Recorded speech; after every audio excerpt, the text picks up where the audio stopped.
नमस्कार, मैं जुगल प्रजापति आज राजस्थान के चूरू जिले की बिदासर तहसील के सांडवा कस्बे में आया हूं और मेरे साथ आज जो शख्सियत आपसे जो रूबरू होगी, इनसे हम जो सवाल पूछेंगे वो शख्सियत पहचान की मोहताज नहीं है। वर्षों से चूरू जिला भाजपा कार्यकारिणी के सदस्य भी रहे, कई भाजपा के पदों को भी इन्होंने सुशोभित किया और अपने क्षेत्र में एक नामी हस्ती है जो भाजपा के एक समर्पित कार्यकर्ता के नाम से जानी जाती है। आज हम लालचंद जी सोनी से बातचीत करेंगे। सर्वप्रथम नमस्कार। नमस्कार। लालचंद जी, चुनावी बिगुल 2023 बज चुका है और सब पार्टियां अपने अपने स्तर पर प्रयास कर रही है और जनता चाहती है कि जनता का विकास हो, जनता के मुद्दों का समाधान हो, जनता को रोटी कपड़ा मकान जैसी जो सुविधाएं हैं वो मिले, पेयजल मिले, स्वच्छता मिले। भारत में केंद्र में मोदी की सरकार है, दूसरा टर्म चल रहा है और तीसरे की तैयारियां भी चल रही है। 2024 में चुनाव होने वाले हैं। किस दृष्टिकोण से देखते हो राजस्थान के 2023 के चुनाव? मोदी वर्सेज अशोक गहलोत या वसुंधरा वर्सेज अशोक गहलोत? देखिए, सर्वप्रथम तो मैं आपके चैनल के सारे दर्शकों को दीपावली की हार्दिक शुभकामनाएं देता हूं। और रही बात 2023 के चुनाव की, तो ये चुनाव एक नए तरीके का चुनाव हो रहा है। जो 5 साल का कांग्रेस का कुशासन था उसको समाप्त करने के लिए हमारे केंद्र के शीर्ष नेतृत्व से लेकर और बूथ के कार्यकर्ता तक सब एकजुट होकर ये चुनाव लड़ेंगे। इसमें न तो कोई चेहरा होगा, चेहरा हमारा सिर्फ कमल का निशान है। हम सब कमल के निशान के साथ इस चुनाव में जा रहे हैं। लालचंद जी, आप कह रहे हो कमल के निशान के साथ जा रहे हो। मेरा ये सवाल ये था कि जो राजस्थान का चुनाव है, मोदी वर्सेज गहलोत है या गहलोत वर्सेज वसुंधरा है? नहीं, हमारा शीर्ष नेतृत्व तो मोदी जी कर ही रहे हैं, तो मोदी जी के चेहरे पे ये चुनाव लड़ा जा रहा है। मोदी जी के चेहरे पे चुनाव लड़ा जा रहा है। चलो कोई बात नहीं, हम अब मुद्दे पर आते हैं। हम चूरू जिले की विधानसभा सीटों पर नजर डालते हैं क्योंकि आप जिला कार्यकारिणी सदस्य हो। केवल तहसील के हम आपको सुजानगढ़ में उलझा कर नहीं छोड़ना चाहते। जी जी। क्या कारण है चूरू से राजेंद्र राठौड़ को तारानगर जाना पड़ा? ऐसा है कि राठौड़ साहब खतरों से खेलने वाले खिलाड़ी और चूरू तो उनकी सीट है, वहां से वो 6 बार जीत चुके हैं। हालांकि एक बार वो तारानगर पहले जा चुके हैं, वहां से लड़ चुके हैं। तो चूरू तो जीतना उनके लिए एकदम आसान था, लेकिन तारानगर सीट निकालनी भी जरूरी थी।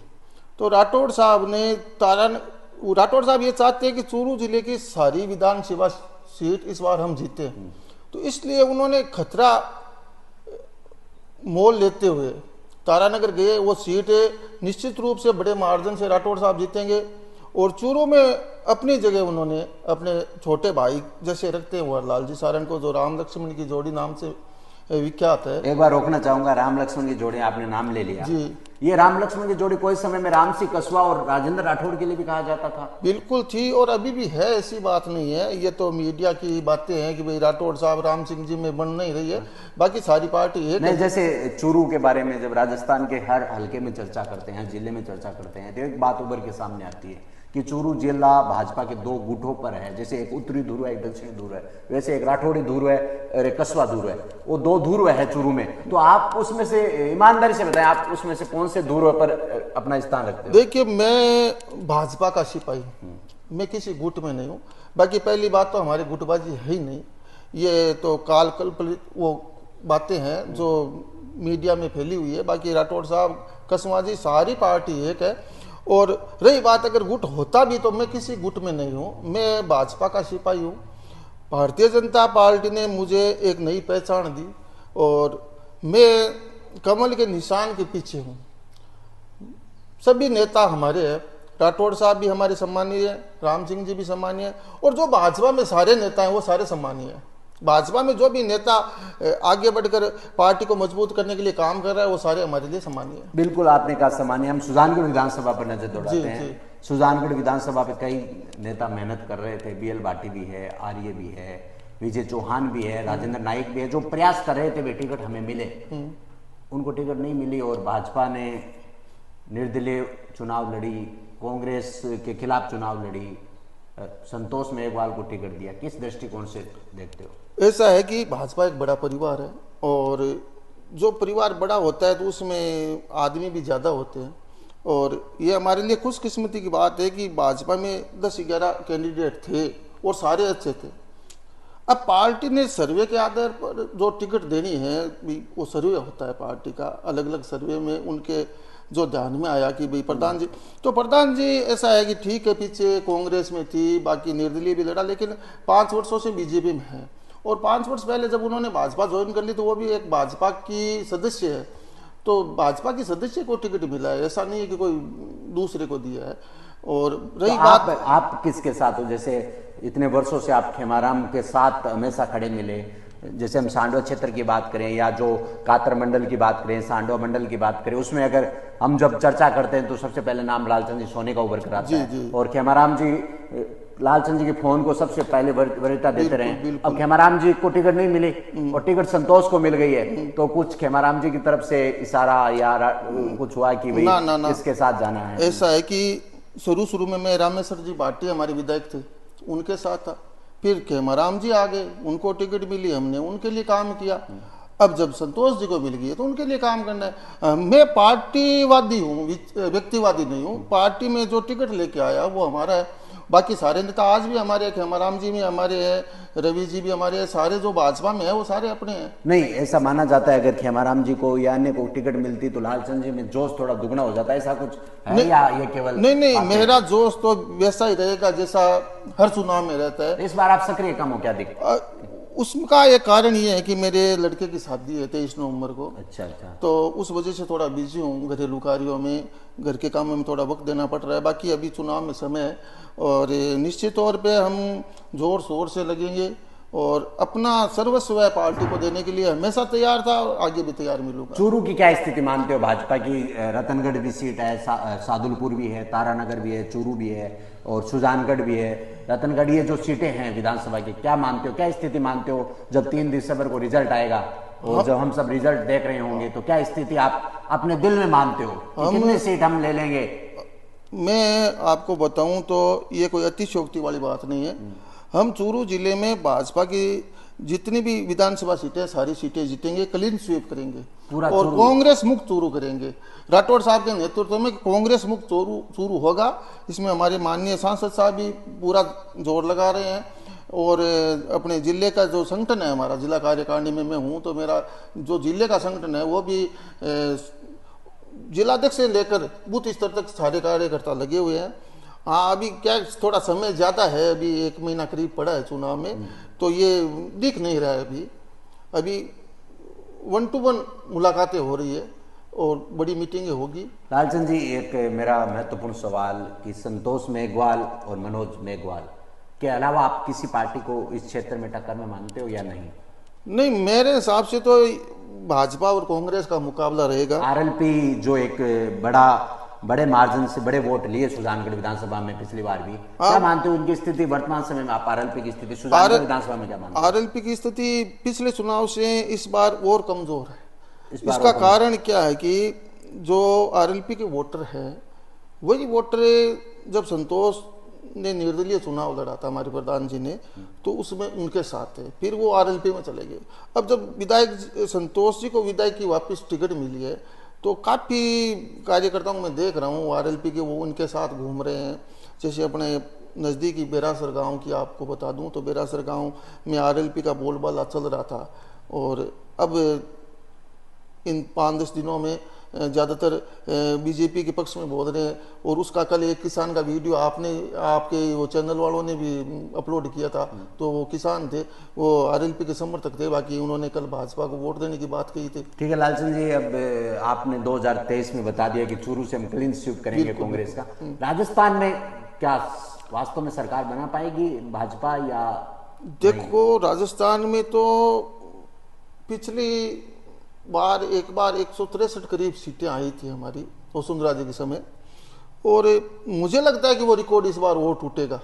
क्योंकि वसुंधरा है नहीं इस बार? नहीं, वसुंधरा है बिल्कुल, कहाँ नहीं है वसुंधरा। वसुंधरा जी चुनाव लड़ रही है, और सारे हमारे सारे शीर्ष नेतृत्व साथ में वसुंधरा को स्टार प्रचारकों की सूची में शामिल किया जाएगा? बिल्कुल है, वो तो हमारी राष्ट्रीय उपाध्यक्ष है और उनके जो भी समर्थक थे उनको भी टिकटें मिली है, ऐसी बात नहीं है। वो तो एक मीडिया फैला रहा अलग बात है, लेकिन वसुंधरा जी के जो भी सिपा सलाह है उन सबको टिकट मिली है। माना जाता है कि मनोज मेघवाल ने सुजानगढ़ को जिले की घोषणा करवा के भाजपा को पेचीद में डाल दिए, समस्या में डाल दिए, क्या बात है? देखिए, अगर जब 19 जिले बने थे उस समय अगर विधायक जी जिले की घोषणा करवाते और नोटिफिकेशन भी जारी हो जाता, सीमांकन भी हो जाता, सारा काम होता, तो उसका फायदा इनको मिलता।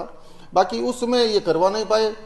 फिर कितना बड़ा आंदोलन हुआ, व्यापारियों ने मार्केट बंद किए, लाखों करोड़ों रुपए का नुकसान हुआ व्यापारियों को। उसके बाद चुनाव के एन वक्त जब सबको पता था कि भी आचार संहिता 2 दिन बाद लगनी है, उसके बाद वो गहलोत जी ने एक थोथी घोषणा की, उसका कोई बटने वाला नहीं है। हम बात करते हैं भविष्य में सरकार चाहे भाजपा की है या कांग्रेस की है। चलो, आप भाजपा के कार्यकर्ता हूं, आपसे ये सवाल कर लेते हैं, अगर भाजपा की सरकार अगर बनती है तो क्या सुजानगढ़ जिला मूर्त रूप धारण कर पाएगा? बिल्कुल, निश्चित तौर पे बिल्कुल पहला काम होगा हमारी सरकार का। और हमारे राठौड़ साहब ने ये कमिटमेंट भी किया था सुजानगढ़ जब धरने पे आए थे कि भाई अगर भाजपा की सरकार बनती है तो भाजपा पहला कार्य ये करेगी कि सुजानगढ़ को जिला घोषित। ऐसा माना जाता है। आप भाजपा की जिला कार्य सदस्य हो, राठौड़ साहब के आप बड़े नजदीक रहे हो। छोटा सा सवाल जवाब आप मुझे पता है कैसे दोगे या घुमा के दोगे वो आप पर निर्भर है। क्या राठौड़ साहब ऐसा चाहते हैं कि चूरू जिले में मेरे से ताकतवर कोई नेता नहीं हो?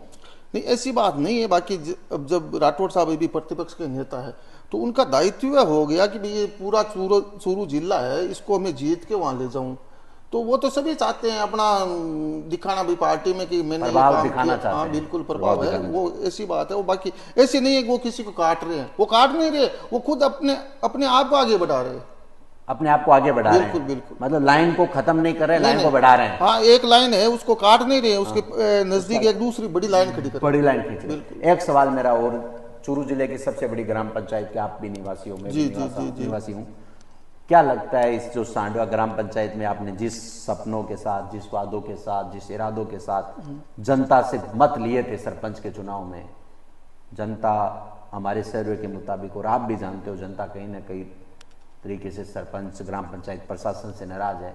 विशेषकर हम स्वच्छता की बात करें, विशेषकर हम व्यवस्थाओं की बात करें, तो कहाँ मन में ऐसा है कि सुधार क्यों नहीं हो रहा है? हमने जिन बातों के साथ, वादों के साथ लोगों से कहा था कि आप वोट दो, आप संजय मेघवाल को मत जानो, आप किसी को मत जानो, मैं खड़ा हूँ, आपकी ये भाषण हमारे पास अभी भी सुरक्षित है, आपको तो हम चला भी सकते हैं इस भाषण को, लेकिन काम नहीं हो रहा जनता का। जनता की मतलब काम तो सांडवा ग्राम पंचायत में पीछे भी इतने कोई ऐतिहासिक नहीं हुए जो हम इसको अमेरिका के प्लेटफॉर्म पे या इंडिया के सबसे प्लेटफॉर्म पे दिखा सके, लेकिन इन 3 वर्षों में जनता, 4 वर्षों में जनता नाराज है। क्या मानते हो इसका कारण क्या है? कि आप सही कह रहे हैं, हमने वादे किए थे और हमने कोशिश भी की वादों पे खरे उतरने की।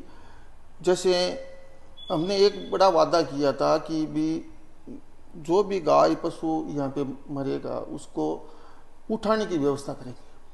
इससे पहले, इस पंचायत से पहले किसी भी पंचायत ने काम नहीं किया था। और जो भी व्यक्ति होता उसके पैसे लगते, उसी को उठवाना पड़ता था जो भी कोई मृत पशु होता। तो इस वादे के साथ हम आए थे चुनाव में और ये वादा हमने पूरा भी किया, आज भी चल रहा है लगभग। मतलब देखो 1% की मैं नहीं बोल रहा, हो सकता है कि डिस्प्यूट हो जाए, बाकी 99% पशु पंचायत के फंड से उठते हैं। संबंधित पंचों को नहीं, वो आपने एक पॉइंट बता दिया।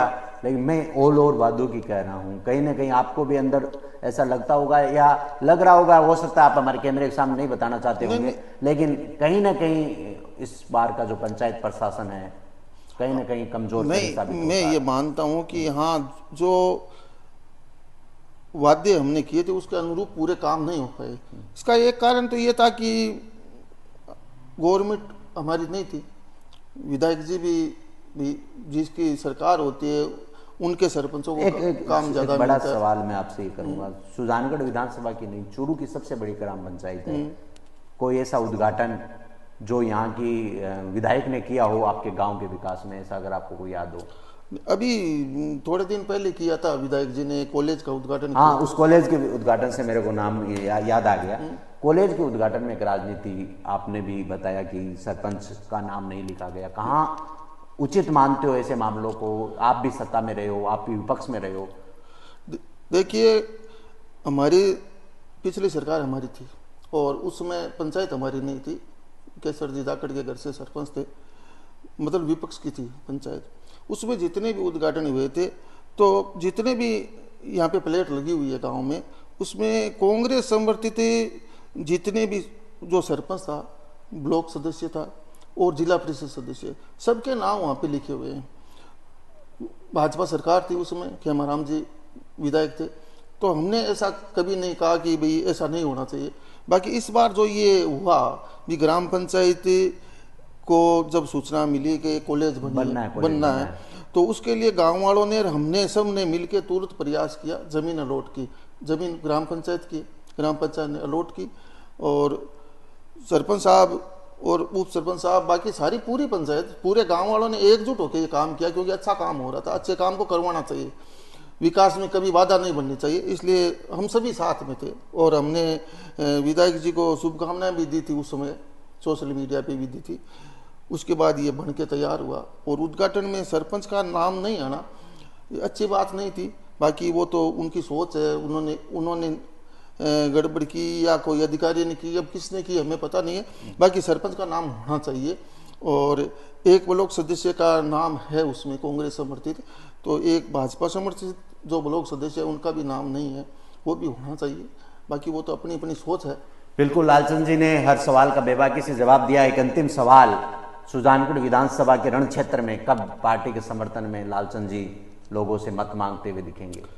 देखिए, पार्टी को जिस दिन मेरी जरूरत होगी मैं उसी दिन सक्रिय हो जाऊंगा। बाकी अपने हिसाब से तो लगा ही हूँ। ऐसा माना जा रहा है कि जिस उम्मीदवार को भाजपा ने टिकट दी है, उन्होंने किसी भी खेमाराम जी के ही कहें या बेल बाटी के कहें या आर्य के कहें कार्यकर्ताओं को साधने का प्रयास अभी तक नहीं किया। क्या ये सच है? नहीं, ऐसी बात नहीं है। जो प्रत्याशी है वो अभी 1 to 1 मिल रहे हैं, तो वो क्या बाहर ओपन नहीं हो रहा है, 1 to 1 जा रहे हैं, घरों में जा रहे हैं। एक सवाल, आप कह रहे हो 1 to 1 जा रहे हैं, क्या चुनाव जीतने के बाद भी, क्या विधायक बनने के बाद भी, वो तो भविष्य की झोली में है कि कौन बनेगा विधायक, अगर बनते हैं तो क्या इसी प्रकार 1 to 1 संपर्क नेताओं का होता रहेगा? भी होना चाहिए, मेरे हिसाब से होगा और होना भी चाहिए। और जो आगे रखेगा, जिस तरह नेता लोग मतदान से पहले वोट मांगने हर घर जाते हैं, चाहे वो सरपंच हो, विधायक हो, एमपी हो, क्या ऐसा प्रयास चुनाव जीतने के बाद उनको धन्यवाद देने के लिए जाना चाहिए? धन्यवाद नहीं, समस्या जानने के लिए जाना चाहिए और 5 साल जाना चाहिए। जिसको लंबी रेस का घोड़ा बोलते हैं ना, अगर लंबी रेस का घोड़ा बनना है तो उसको तो जनता के बीच रहना पड़ेगा। 5 साल रहेंगे तो अगला चुनाव और आराम से जीतेंगे। बिल्कुल जीतेंगे निश्चित रूप से। लालचंद जी सोनी भाजपा की जिला कार्यकारिणी के सदस्य और एक क्षेत्र में अपनी एक पहचान रखते हैं, समर्पित, यानी दल बदलू की राजनीति आपने मेरे जैसा जितना समय मेरे को सामाजिक सरोकार से जुड़े हुए हो गया, मैंने आपको नहीं देखा कि आपने पार्टी छोड़ के कोई कार्य मैं तो पार्टी के लिए जिया हूँ और पार्टी के लिए मरूंगा और पार्टी के साथ रहना ही मेरा शुरू से लेके और लास्ट तक का यही उद्देश्य होगा। भाई पार्टी ने मुझे जो मान सम्मान दिया तो मेरा कर्तव्य यही एक पार्टी की जो जितनी सेवा हो सके मैं करता रहूंगा। निश्चित रूप से लालचंद जी, आपका बहुत बहुत धन्यवाद और आपको बहुत बहुत शुभकामनाएं, आपकी पार्टी को और आपके उम्मीदवार को, कि आप अच्छी मेहनत करें और जनता की समस्याओं का समाधान करें। और आप सबसे यही अपील करना चाहूंगा, चाहे कोई व्यक्ति है, शिक्षित व्यक्ति है, पढ़ा लिखा है, चाहे वो किसी भी क्षेत्र में, जनता का अधिकार है जनतंत्र में सवाल पूछने का, जरूर पूछेगा और लोकतंत्र में नेताओं से सवाल जरूर पूछेगा, क्योंकि वो हमारे मत से आगे बढ़ते हैं। इसी आशा के साथ मैं जुगल प्रजापति, जय हिंद, जय भारत। हमारा चैनल